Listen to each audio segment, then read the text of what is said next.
नमस्कार महोदय, latest update के साथ आप लोगों के समक्ष जुड़ चुका हूं। जी हां, आप लोगों से रिक्वेस्ट है महोदय कि आप लोग इस अपडेट से वंचित ना रहें और पूरे वीडियो को विस्तार से सुने और समझें। जी हां, इस अपडेट में मैं क्लियर कर दूंगा कि ग्राउंड रिपोर्ट पे क्या पब्लिक, क्या जनता कह रही है विधानसभा चुनाव 2023 को लेकर, जो कि नवंबर में शुरू होने वाला है। और आपको यहाँ पे ये बताऊंगा कि केरल में किस तरीके से जगह जगह पे बम ब्लास्ट हुआ और इसके पीछे किसका हाथ है, कौन वो संगठन है जो ये कह चुका है कि मैं इस बम ब्लास्ट का जिम्मेदार हूँ। वहीं पे आपको बताने वाला हूँ कि आंध्र प्रदेश में किस तरीके से ट्रेनें टक्करें खाई हैं और उसमें से 13 सवारियों की जान जा चुकी है। आगे क्या होने वाला है, लेटेस्ट अपडेट के साथ जुड़ चुका हूं, आप लोग के समक्ष जानते हैं विस्तार से। जी हां, कल का यह हादसा वाकई चौंका देने वाला है। आंध्र प्रदेश में एक भयंकर रेल हादसा हुआ है। जी हां, आप लोगों को जान लेना पड़ेगा कि आखिरकार यह हादसा हुआ कैसे। एक ही ट्रैक पर चल रही दो ट्रेनें आपस में टकरा गई। हुआ यूं कि जब ट्रेनें पहले आगे की तरफ जा रही थी तो पीछे से एक ट्रेन आई और बीच वाले डब्बे को ठोकर मार दिया और ठोकर मारते ही डिब्बे वहीं से बिखरना शुरू हो गए। कुल 33 ट्रेनें रद्द कर दी गई है और 22 ट्रेनें डाइवर्ट कर दी गई है। इसके अलावा 11 ट्रेनें आंशिक रूप से रद्द कर दी गई। आंध्र प्रदेश में रविवार को यह हादसा हुआ। ऐसा यह हादसा है जो बालासोर में जिस तरीके से ट्रेन का हादसा हुआ था उससे मैच खाता हुआ है। अभी बालासोर से उबरा नहीं है हिंदुस्तान और साथ ही साथ बिहार के ट्रेन से टकराने से उबरा नहीं हिंदुस्तान, तब जाके एक आंध्र प्रदेश में भी ऐसा हो जाता है। इस पे ये तोहमत लगाई जा रही है अपोजिट पार्टियों से कि आखिरकार कवच के बारे में जो बात किया जा रहा है, कवच पूरी तरीके से कंप्लीट होने में इतनी विलंब क्यों हो रही है, क्यों ऐसे ऐसे हादसे सामने आ रहे हैं। अब कोहरा पड़ने वाला समय आएगा, लगातार जाड़ा पड़ेगी तो जाड़ा में काफी समय तक कोहरा रहेगा, तो ऐसे में हादसा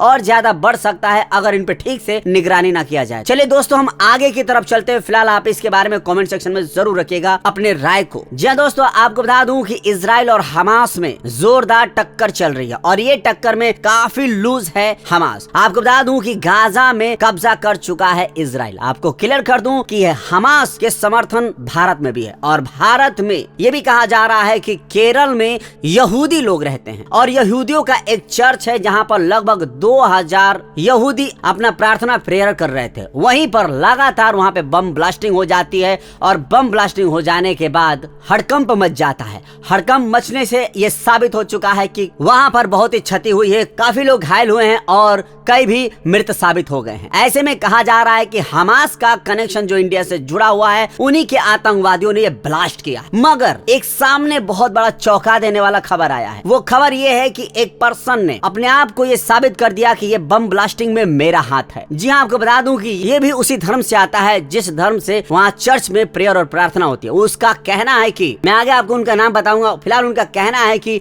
मैं इनसे सक्षम नहीं हूँ। ये हमेशा बुरे नीतियों पे काम करते हैं और कास्ट को अदला बदली करते हैं, नौयुवाओं को भड़काते हैं, भरमाते हैं। इनके रूल्स के मैं खिलाफ हूँ, इसीलिए मैं ये बम ब्लास्टिंग किया। और वो चीजें अपने आप ही ये बंदा फेसबुक लाइव पर आके बोला। यहाँ पर स्क्रीन पर देख सकते हैं इस बंदे का नाम क्या है और किस तरीके से इसने लाइव पे ये बात शकारा है कि मैं ही बम ब्लास्ट करवाया हूँ। क्या कहा अब वो सुनिए। मैं यहोवा के साक्षियों के उपदेशों से सहमत नहीं हूँ, हालांकि मैं उनमें से एक हूँ, लेकिन उनकी विचारधारा खतरनाक है। ये समूह देश के लिए घातक है। वो लोग छोटे बच्चों के दिमाग में जहर फैला रहे हैं। उनकी विचारधारा गलत है, वो झूठ फैला रहे हैं। आज कन्वेंशन सेंटर में प्रार्थना सभा के दौरान जो कुछ हुआ, मैं उसकी पूरी जिम्मेदारी लेता हूँ। किसी को मेरी तलाश में आने की जरूरत नहीं, क्योंकि मैं खुद पुलिस के सामने आत्मसमर्पण करने जा रहा हूँ। केरल पुलिस ने कंफर्म कर दिया कि त्रिशूल जिले के कोडकारा पुलिस स्टेशन में सरेंडर करने वाले शख्स का नाम डोमिनिक मार्टिन ही है।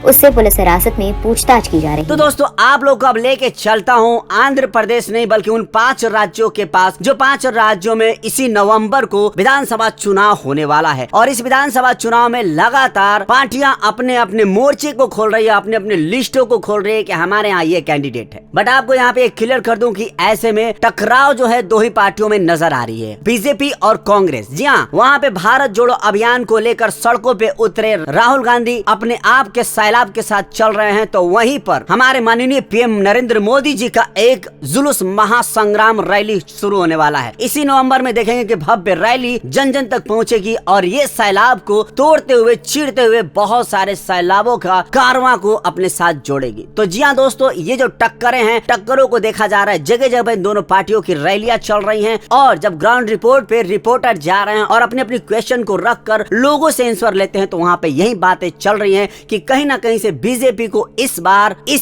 टक्कर का सामना करना पड़ रहा है, क्योंकि बहुत सारी वोटें हैं जो कांग्रेस की तरफ जाती हुई दिख रही है। फिलहाल आपको बता दूं कि ये 55 और 45 के अंतर का आमना सामना है। जी आपको बता दूं कि कांग्रेस यहाँ पे 35 लेती हुई नजर आ रही है परसेंट, 35 की उसको वोट मिलने की आशा है। वहीं पर 10% अदर पार्टियां हैं, बट 55% आज भी बीजेपी आगे है। तो यहाँ पर ये आंकड़ा लोगों के सर्वे से पता चल रहा है। फिलहाल आपका क्या कहना है कमेंट सेक्शन में कमेंट कीजिए। तो ये जो आपको तीनों रिपोर्टें दिखाया, ये रिपोर्टें आपको वाकई चौंका देने वाला, भयभीत कर देने वाला और अमेजिंग तरीके का लगा होगा। बट आपको क्या कहना है कि ये जो सर्च से मैं आप लोग के लिए लाया हूं, इसमें आप लोग क्या अपना ओपिनियन देना चाहते हैं, नीचे कमेंट सेक्शन में कमेंट कीजिए और बने रहे हमारे साथ।